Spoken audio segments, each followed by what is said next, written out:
There was a recent study that came out through Candid, well, not recent, I think it was in 2019, but throughout my career, historically, they had said, about 2% of all philanthropic dollars go towards aging programs. That's now less than 1%. So as of 2019, I don't know when that whole shift occurred, but less than 1% of philanthropic dollars from the largest foundations in our country go towards aging initiatives. And so there's tremendous pressure associated with that. And we don't have a corpus the size of some of the large health foundations, right? We don't have $20 million to give out every year. And so that is limited to some extent. But I think that one of the things since coming on board and just having the history I do in my career, I feel a real sense of obligation of looking at the ways in which we can impact the lives of older adults outside of just our grant making. Our board is very attuned to that as well. How are we investing, our corpus? We have to invest it anyway. We should really be looking at investments that are mission aligned, right, and supporting entrepreneurs who are really trying to advance the aging and longevity space. And so that's part of our strategy as well, is looking at the other ways in which we can have an impact. We'll always be a grant maker. I feel quite confident saying that, but what should we be doing in policy and advocacy, and what role can we have there in helping to shape the lives of not just this generation of older adults, but many generations to come? But also, how can we be a leader and really communicate the needs of older adults and the organizations serving older adults to other foundations, and sharing with them what we've learned and why it is so important. If we can do anything to increase resources coming to this space, that would be fantastic. Mm-hmm. The idea of you sharing what you've learned to make it easier for people to fund in the same way, or to be inspired to fund in ways that more align with their vision, is phenomenal. And it kind of makes me think about LinkAGES, because LinkAGES has been a really innovative format and since the beginning, but you're even innovating now and thinking differently about how you can expand.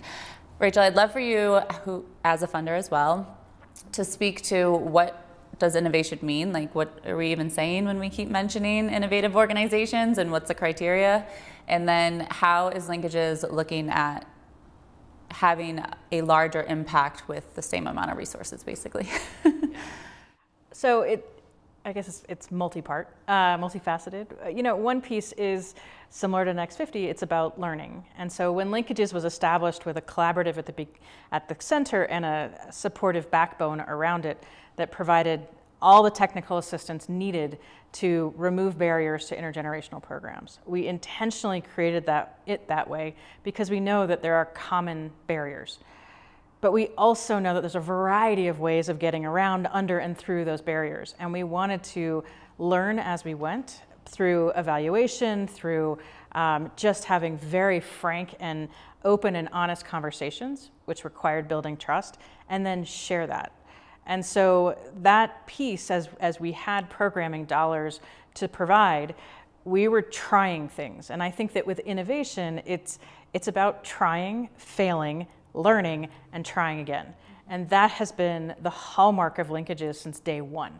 And it's really paid off. And so while you may look at a program and say, oh, that's so simple, you brought in preschoolers, their caregiver, and nursing home residents, that's been happening for decades, right? And you're right, it has. However, what's innovative is us saying, let's try different music therapy modalities. Let's try it, pre-COVID it was in person, then it went online. What does that mean technology-wise? What's working, what's not working, and continually adapting it.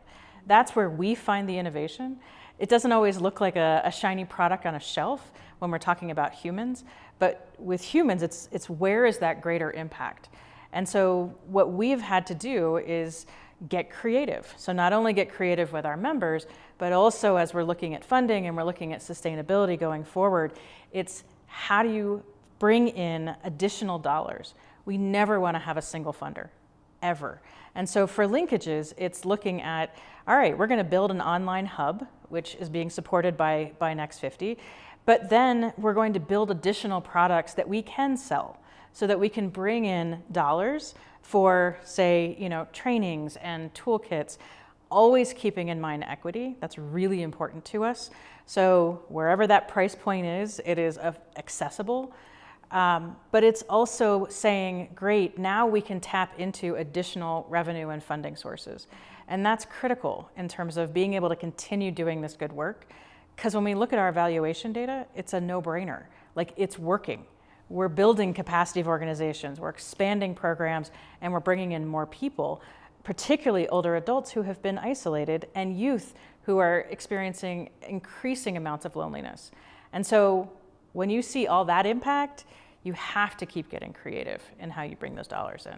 I'd love to expand a little bit on the toolkits and the resources and the educational hub that you mentioned, because yes, it's so important to think about different ways that we can bring resources in, especially when we see another economic downturn, and to take off pressure from our dear friends at NextFifty and the 1% of funding that goes to older adults.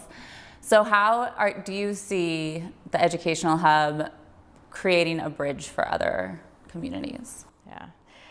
The educational hub really came out of a lot of requests that we've been getting across the country from organizations, really wanting to tap into what we've learned and all of our resources, and it grew from there.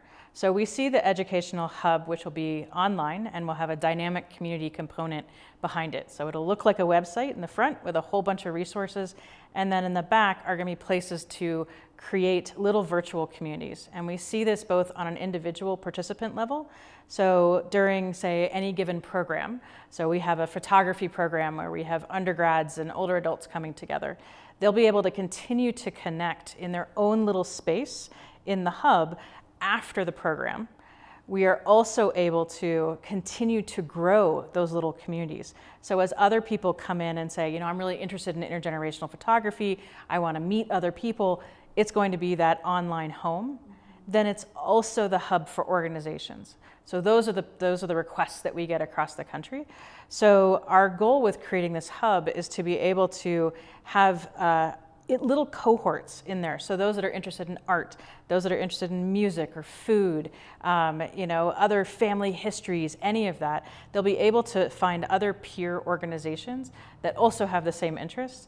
We will, as we have always done with LinkAGES, wrap around it the technical assistance. So there'll be Ask a Coach sessions, there will be office hours, there will be an ongoing frequently asked questions, because a lot of the questions are the same. And then we'll have trainings, the toolkits will be available on there, all of our videos, we're doing a whole evaluation series. Again, getting at all the tough parts of doing intergenerational programming. So the evaluation series, for instance, breaks down the scariness of doing a program evaluation into 5 different videos. And it's a request I get all the time. It's one of the hardest things to fund is the evaluation, not one of the hardest, but it's in the list, is evaluation. And so again, we're trying to simplify it and share everything that we've learned so that others continue to grow. And then the idea of taking it from a collaborative that's only based in Metro Denver to this network, to this broader family, that's where we see increasing momentum. That's where we can touch hundreds and hundreds of organizations and they can learn from each other. That's been a huge benefit of LinkAGES, but it doesn't have to stay at a single table. It can go further than that. And it's something that doesn't exist right now in the sector. There's plenty of program lists and there are toolkits that are out there, but what's not out there is this supportive community hub, this place to go to learn together, to try different things again, fail, try again. And that's what we're creating. I love that too, because it helps like a small organization in a rural place be innovative for very little effort on their part. They can pick up a toolkit, they can speak to somebody at another community, and you can do an online or a hybrid or an in-person for much lower input and risk, Okay, so speaking of evaluation and learning and adapting, we're all dying to know what NextFifty has learned and how you're applying it towards your future goals. What's the strategy moving forward? It really is to diversify, how we're using our resources. And so not just looking at grant making, but certainly diversifying grant making opportunities for organizations. Historically, we funded sort of two main funding cycles each year, similar in how they were set up. When we started incorporating others, sort of not spur of the moment, but some of those more spur of the moment opportunities. Responsive, exactly, great word. We diversified a little bit. And so you'll see that in this new strategy is we're really wanting to look at how do we improve the lives of older adults? How do we strengthen the capacity of organizations operating in this space? How do we really solicit innovative projects that help advance longevity? And how do we reduce ageism? So looking at those as our overarching goals, what are the things that we can put into place? And so it really is about direct grants and continuing to be a grant maker, exploring opportunities for how to invest our funds, looking at systemic change and operating in this policy and advocacy space. What role do we play there? And also sharing learnings, right? Communicating all of this information out, convening partners around the table, making those connections, creating collaborations, but also bringing funders together who are in this space, learning how we might be able to leverage the dollars that we each have to support various initiatives, and bringing funders who aren't in this space back to the table to say, let's talk more about this. And so I think what you'll see is diversity in our grant making opportunities and in how we really deploy capital over the next couple years. So when we talk about funding collaboration and funders getting together and funding collaboratively, Rachel, do you have any thoughts on how can funders who maybe are still in a traditional funding mindset see the power behind meeting NextFifty, sitting down, sharing resources, and then also funding not just one organization, but several to work together? Mm-hmm. Yeah, there's definitely historically been some models where funders have gotten together around various initiatives like technology or education. So there's definitely things to look at that exist. I think that one of the keys is to be able to have the data to say, here's why we should do this. And the fun part is aligning everybody's mission and everybody's funding priorities and everybody's processes, but aligning it around that common goal and really being able to say, okay, if we do this, we're really gonna have that impact. It was part of the initial strategic plan actually for LinkAGES. We haven't gotten to that point yet, but was to create a funders collaborative that was focused on intergenerational funding, because I think that probably falls even less than that terrible less than 1% for older adults is the intergenerational piece. And I think that it lends itself even better to bringing multiple funders to the table. There's definitely a challenge when we're talking about a traditional funder that hasn't necessarily collaborated with others. And it takes time, and it's going to take, I think, a lot of education to be able to see how that impact can play out, especially when we really only fund in a silo. I think it's a worthy challenge.